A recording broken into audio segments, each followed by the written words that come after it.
জীবন মানেই যুদ্ধ। মানুষের চলার পথ পুষ্পসজ্জিত নয়, প্রতিটি মানুষকে জীবনের সাথে সংগ্রাম করে বেঁচে থাকতে হয়। এমনই এক জীবন সংগ্রামী নারী ময়মনসিংহের ঈশ্বরগঞ্জ উপজেলার জাহানারা বেগম। ৭০ বছর বয়সী জাহানারা বেগমের বাড়ি উপজেলার পৌর এলাকার চর নিখলা গ্রামে। ঈশ্বরগঞ্জ স্থানীয় খেলার মাঠের পাশ দিয়ে বয়ে যাওয়া ঈশ্বরগঞ্জ টু তালতলা সড়কের পাশে একটি ঝুপড়ি ঘর তৈরি করে প্রতিদিন ভোর ৬টা থেকে রাত ১০টা পর্যন্ত পিঠা বিক্রি করেন।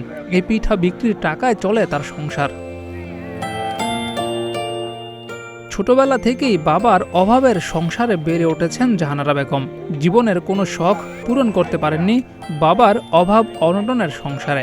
বিয়ের পর বাড়ি পাল্টালেও পাল্টায়নি তার ভাগ্য। সেই ভাগ্য পাল্টানোর জন্য করছেন সংগ্রাম, করছেন পিঠা বিক্রি। সেই টাকায় চলছে তার ৪ ছেলে নিয়ে সংসার।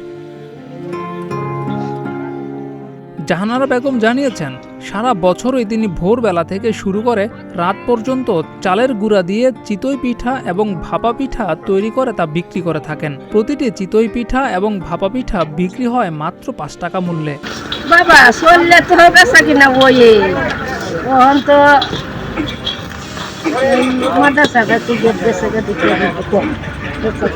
আরে তেলটা যদি কম থাকতো তেসি তৈরি দিয়ে বানাইয়া দে দই দিয়ে তৈরি দিলাম এলাকায় খেতাম। আগে তৈরি দিছি এখন তৈরি তেলটা তো উনি দীর্ঘদিন যাবৎ পিঠা বিক্রি করেন। আর পিঠার স্বাদ অতুলনীয়। জিয়াউর রহমান, প্রতিদিনের বাংলাদেশ।